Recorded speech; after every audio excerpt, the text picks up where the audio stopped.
Hey, welcome everyone to our Unfiltered podcast, where it's real people talking about real church planting conversations. So we're glad that you tuned in. My name is Lee Stevenson, and I have the privilege of serving with Converge as the Executive Director of Church Planting. My co-host here, Danny Parmalee, say hi. Hello.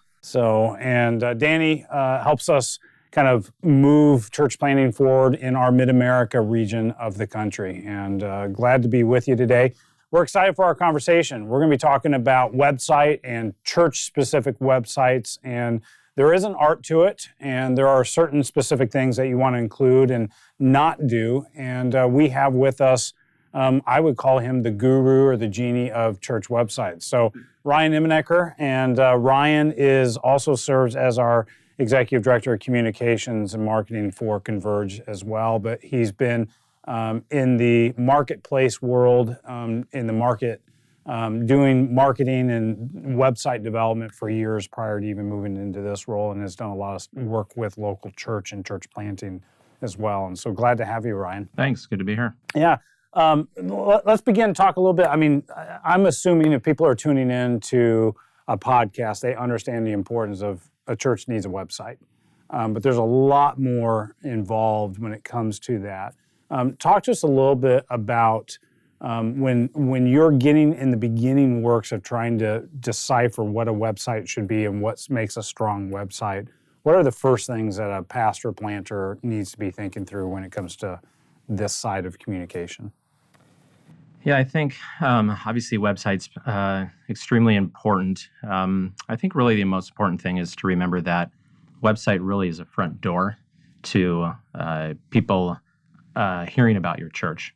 And, there's some statistics out there, a few years old, but still very relevant today, that anywhere from like 75 to 90% of people look for churches where to go using the web. Mm-hmm. And, if you, even outside of church websites, everybody does that. If they're looking for any type of product or really anything out there, they first go to the web. And so, again, that website really becomes that first kind of touch point in communication for a church. So important to have a great working website, something that really communicates vision, who you are, very clearly.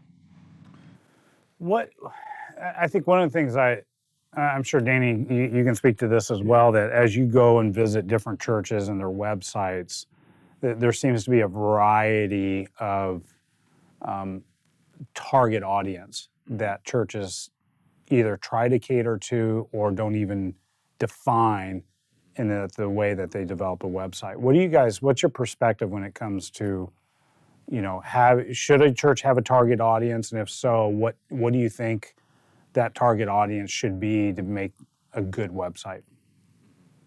Yeah, and Ryan and I have talked about this before, but I lean heavily on, especially homepage stuff needs to be geared about 85 to 90% towards that person who has never stepped foot into your church. So instead of it being your bulletin and your events page, and here's where you're going to sign up for this picnic or this discipleship class, that you basically have a few seconds to kind of capture the audience of that new person. So you want, I think, to identify who's a person that doesn't know anything about your church. What do you want them to know, and how do you kind of want them to feel? So that even kind of goes into some of the design part of it, and let the people who are regular attenders of your church be in the other subcategories or back pages of the website. Yeah, I would agree with that. I think back to the church I was at, where I was helping them with a website and some of their other communications. We kind of narrowed down, okay, who are the audiences for the website? And we kind of said it's the person on the outside of the church, so external audience, someone who hasn't attended, it's a new person, it's someone looking for a new church. And then you have your regular attendees, kind of that internal audience. Mm-hmm. And I would agree with you, Danny, that website really should be geared towards that first-time guest, someone searching. We kind of realized at the church I was at that people don't hang out on church websites all week. What? I know. Shocker. Sinners. Yeah. And I think that's where you've seen maybe churches go for a website app or something to substitute for that. So really that 85% focusing so much on that first-time guest is is very important. And then I think from there, you're thinking, okay, if it's really geared towards the first-time guest, what is the information they want to know? What do we want them to do? And, within those first few seconds, like you mentioned, they've got to know what time your services are at and where they're at. And I can't tell you how many church websites I go on where a lot of them do a pretty good job at, okay, services are at, 9 and 11 or 10 or whatever like that. But it will take me literally anywhere from 30 more seconds to a minute and a half to find out where is the church even located. Right. Like, how do I get there? And for a new person, I just moved to Orlando a couple years ago, so I remember going through this and experiencing this all over again. I mean, it can be very frustrating to a first-time guest trying to just even get to the church. And at the end of the day, isn't that what we want people to do? Forget all of the, signing up for this and church picnics and stuff like that. We just want you to attend. So. Yeah, I had the same experience moving to Nashville and when I guest speak at churches, and all of a sudden it's like I don't know when your service times are, or I'm getting conflicting information from a postcard to your Easter services that haven't been updated to this, and it's kind of like, when are the services and how do I get there? And sometimes using stuff, I'm new to the area. I don't know what McHenry Middle School is, and is that different from McHenry Intermediate School? So give me the address. Put the map there, help me to click on it, and I can just go right from my phone, so. Exactly. That's great. One of the first pieces that somebody has to think through on the early front end of church planting and website development is URL. What address should we come up with to, identify our church from the digital perspective? Do you guys have any perspective on that, Ryan, when it comes to what makes a good URL? What should you be thinking when you're developing that side, pre somebody actually clicking on the website? Yeah, that's a tough one because it really can be all over the place. I think it's a saying we have around Converge, especially on my team in writing content, is clear beats clever anytime, every time. And so something that's going to be clear, understandable, think about the area you're in, think about the other churches around, even think about, is there another church, I think if there's a lot of First Baptists out there. And so what can you add maybe to your URL that will make it memorable, unique, but still keeping it short? I think, .coms are fine. Typically, they're .orgs. I even recently, about 2 years ago, they introduced a .church. And I think that is a great place to land. An example I think of is, if you're going to be Harvest Community Church or something like that, you could do something like harvestcommunity.church. And having some of those additional URL extensions has really kind of opened up some of the opportunities for different URLs. And if you can buy multiple, it's absolutely worth it, with domains being $10 to $15. If you are River Church and riverchurch.com, riverchurch.org, and river.church is available, I say buy it all as far as like a marketing kind of investment.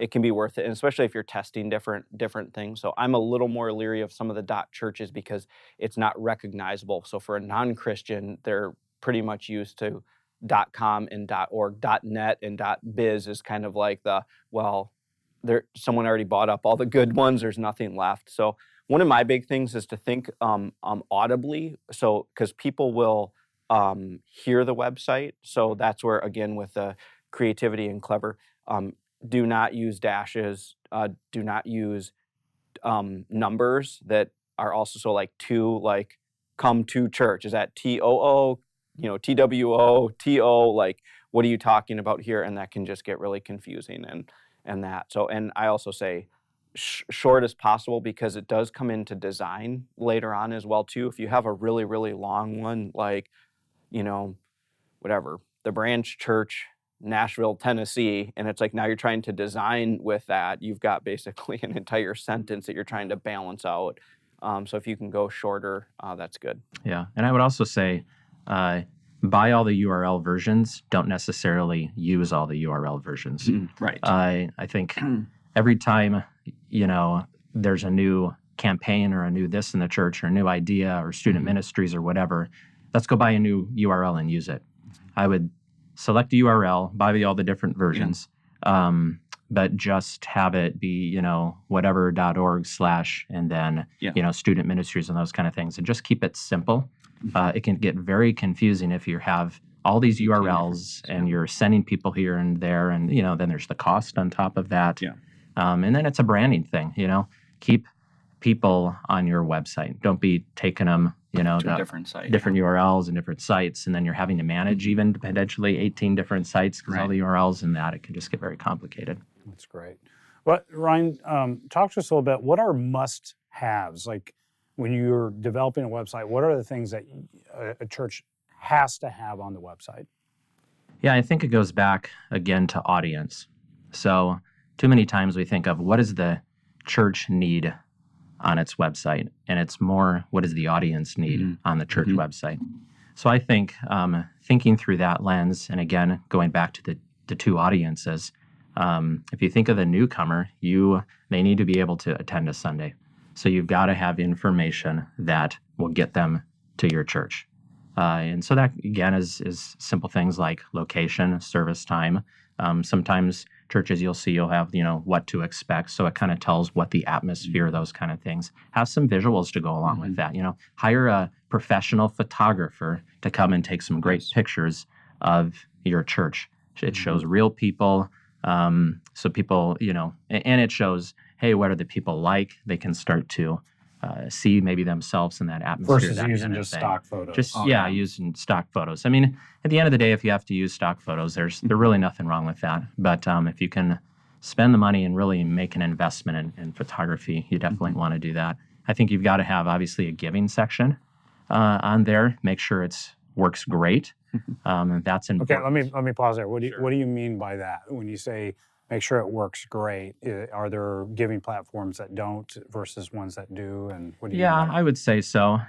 So a lot of it may depend on the church management system you might be using. There are a few. I think of the church I'm going to now. They use Planning Center, which is connected to, can't think of the name right now. They have a really easy PushPay. PushPay or no? No, it's another one. I just looked at it yesterday. I can't think of what it is. Their system is really nice. It's literally you click from the website and you go to one page and all the giving is done there. So you can set up your recurring donation. You're not having to click to multiple pages and sign in and that. You can even make a donation without even starting an account. You make the donation and it starts an account for you. So then you can go back and look at your giving history, download your statements. It makes it very clear, and simple. I think that we have something to learn from the political campaign. So that's the way that they operate. In other words, like when all the presidents or senators you can go, here's the give, you sign up, and you can give your donation. You know what I mean? It's not the multiple layers. They make it really easy to be able to. Yeah, I think if you can, we're actually working on the Converge website right now, and so we've really gone through and designed a giving process, and so the least clicks as possible. You want to get their name, their billing information, how much, if it's recurring, how often, and then email address, and be done. Some churches, you might have a drop down because you're giving to a specific campus or campaign, but the less fields you fill out, you don't need to ask for blood type and social security number and all those kind of things. Get in and get them out, and keep it simple. And I've seen in the past where you go to a giving page and it's, 3 paragraphs of copy and you got to scroll and find the button. It's a little text link and then you click off and you go to another site that the giving's even worse and you're, it's just so not understandable. So it could be very challenging. And then I think maybe on the regular attender side of things, you still want information for them. So that way, if you're, for a month at church pushing small groups, they can go on there. They can get some basic information about small groups, maybe which small groups are there, and register right away. So there are some times, calendars, I think if you're going to do a calendars of event, don't put like the actual calendar, maybe more, because that's just, you go on there and you can see different, this date has 3 events and you got to click and you're like spending more time clicking than understanding what the event is. Get them the information on what the event is, a little description, get them to register and make it easy. And sometimes that can even be accomplished through just specific landing pages. You don't even need a calendar of events page kind of a thing. So again, thinking through what do regular attendees need to do. They need to give and probably sign up for events or small groups or something like that. Keep it simple. Anything else that you would say a church would need on there? Yeah, I think different ministry information, I think it's good. As part of first-time guests, you'll have some people that are church people. It's not just those who have never attended. So those type of people, even though they're searching for a church and you want to get them there, they'll want to know, do they have a children's ministry? Do they have a student ministry? Volunteer, those kind of things. But again, I think keep it simple. You don't have to give them the whole story and the entire information there. Really, the goal is to get them to church. When they get to church, that's when, they're really going to be able to connect. You want to make sure you have information for them. They have a great experience and all of that. What's your thoughts when it comes to sermon hosting, third-party integrations, kind of things, those pieces of a website? Yeah, and that's probably the other thing is you want to make sure you have a website is sermons. First-time guests, again, they're going to want to know location, service time, and then they're probably going to go to find out who the pastor is. Does he look weird? Is he normal? Does he look like me in some cases? And then they'll want to listen to a sermon because it's like, can I listen to this person for half an hour or is he annoying? Yeah. That's just reality. So, and I think with that, what you can do is on your about sermon, you can hand select which sermon or do montage, because again, people a lot of times they won't listen to an hour, but if you can spend again a little bit of money on some video and do a little bit of a montage that's giving some of your highlights that shows a good picture of who you are, because I agree, they want to know what is it going to feel like? What is the pastor? What is he wearing? The experience? How does he, talk? Those different types of things. I mean, that's just really, really important. Yeah, and then as far as hosting, a lot of it depends on how you're building the website. So if you're doing something more custom, you're going and buying a WordPress template and you're gonna, build it out yourself. Then you've got there's Simplecast, there's Libsyn that are basically podcasting environments where you can store files and then embed it in your website. If you're going to use like a church plant media, that'll be all included. So you'll pick a template, you'll host all of your sermons in video there, you'll have all the analytics, the navigation. I mean, basically a page built in. You just upload the file and that makes it real easy. So. Which we've got a great partnership with, for our Converge churches when it comes to website design, is consider using church plant media. Yeah, and then even video, if you're not using a church plant media or tool like that, Vimeo is a great one to use. You can start a free account and upload a certain amount of video each month, and then they give you a link or embed code to put it on your site, and they make it pretty easy.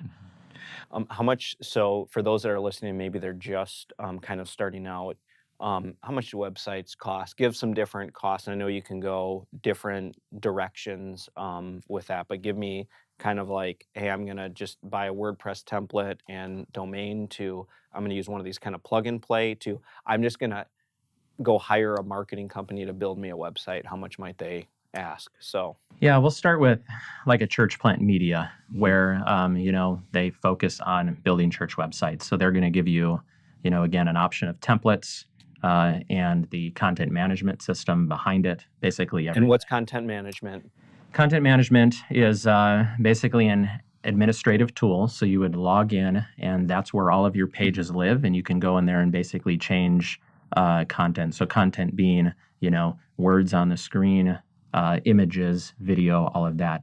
You basically so a pastor that doesn't know any coding. You don't need to know coding. It's like literally there are fields and you fill them in. It's almost like a survey, how you fill in fields and stuff like that. Fill it all in, hit save, and it automatically pushes it to the website. So it makes it real easy, and that's a great option. So a church plant media, usually they have packages. With our relationship with them, you can, there's a startup fee of $500, which typically it's $1,000, so it's 50% off. And then it's $50 a month from there, which sounds like a lot, but really what you get, they really have kind of the full package. If you're going to go hiring an actual marketing agency, you can probably spend anywhere from, I don't know, $10,000 to $30,000. It's not going to be cheap. And church planners just have that in their back pocket. So Yeah. That's the way to go, Yeah, right? Throwing money around like crazy, make it rain. That's right. Go to the money tree, call an agency, and you're good to go. Yeah. If you're going to buy a WordPress template, I mean, you can buy WordPress templates literally for like $13 or $15 or something like that. I've done that in the past and seen that done. So you can spend, if you know someone who knows code that can go buy, you pick the WordPress template, they buy it. I mean, you could literally spend maybe a couple $100 if you wanted to. So, it's kind of a wide range. You just have to figure out what's best. I would probably, if you don't have someone who really not just understands coding, but understands how to build a great website, if you don't have that, go with the church plant media. You're going to get the full package. You're going to have a great designed website. And I'd be careful. Like, everybody knows somebody. Right. And Yes. be careful of falling into that trap to try to save a few dollars, because in the long run, it may be worth go to the professionals. And it's really knowing two people. So it's a designer and a website builder. Sometimes people can be both people, but a lot of times it's not. So someone who is good at design and graphics and video on the creative side doesn't actually understand the structure side and the strategy and the building it out type of thing. So it is kind of almost needing to know two different people. Yeah, because there's a lot of developers out there that are great at the development side of thing, not great in the design. They could probably take a pre-purchased template that a pastor or somebody likes and do something with it. But if you're starting from scratch, you're going to need a designer and developer, that type of people. So when it comes to website and mobile integration, what are your thoughts when it comes to mobile platforms for web connection? Yeah, I think so. Taking a step back, thinking about what does a website need to be. Your website has to work on every mobile device out there. So phone, tablet, all of those. And so the way that most sites are built now is is responsive. So basically you have one site and it kind of the layout shifts depending on the device you're on. So that's at a minimum, you have to have that. 90, I think one of our other partners, Aware3, said something like 91% people have their phone in their hand or nearby them at all times. So, I mean, obviously you guys know, I'm in that. Oh, yeah, totally. So it's got to be... I've been meaning to talk to you about that, Ryan, so... Keep me accountable. So that's important. As far as, do I have a church website? Do I have a mobile app?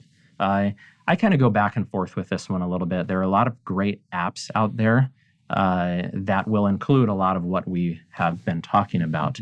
I think it comes down to, again, the audience, accessibility, all of that. The church I kind of mentioned before that I helped out at, we decided that for new-time guests, that website's going to be really geared towards them, but the experience for our regular attendees needed to be different. And so we ended up creating our own, but essentially creating a separate site or a mobile app that really focused on what they wanted. So that was the giving. We had sermon notes on there, small group notes. We would have a calendar of events, really those things that regular attendees, kind of care about. So, I'm not against having a mobile app and, a regular website. It just depends on need. Sometimes you can have both. At a minimum, I guess, I think why sometimes it pay for the extra expense of an app when really your website could potentially do it all. But there's a lot of websites or mobile apps that, offer a lot of great pieces to it and stuff like that. Oh, that's good. As we kind of come to a close here, is there any just last words of wisdom that you would give a planter to think through when it comes to integrating a strong web presence in their community? Yeah, I think, we've been talking a lot about the how and even the who, making sure the website's great, some of the tools, those kind of things. I think you've also really got to think about your content and the messaging. What are you saying to people? Because really your design, your website, it's only as good as the content you put into it. And so you really have to make sure that, you look at the content on the page. What are you saying to people? You know, is it clear? Don't use church words and some of those things that, you know, again, that first-time guest who maybe doesn't know anything about God, Jesus, the Bible, church, anything like that, isn't going to understand. And so that's just as important. You know, what visuals and videos, you know, put your best effort into all of that as much as you do into buying URLs and, you know, creating the template and design and all that. And then manage it well after that, you know, revisit your content. Your website doesn't have to be constantly updated all the time.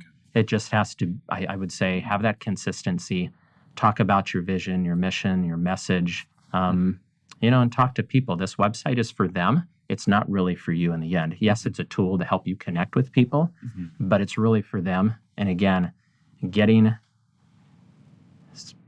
kind of break down to it, getting people to attend your church. Once you get them there, make sure that the experience moving forward is just as good. Welcome them as a guest. You're essentially inviting guests into your home. Yeah. So make sure you follow through with that. Super. Ryan, thanks so much. Great information. I think what a great asset it is for guys to have perspective on web design, web content, and very, very helpful conversation. So thank you for taking the time to be with us. Guys, until next time, keep it real. This has been our Unfiltered podcast. We'll talk to you next time.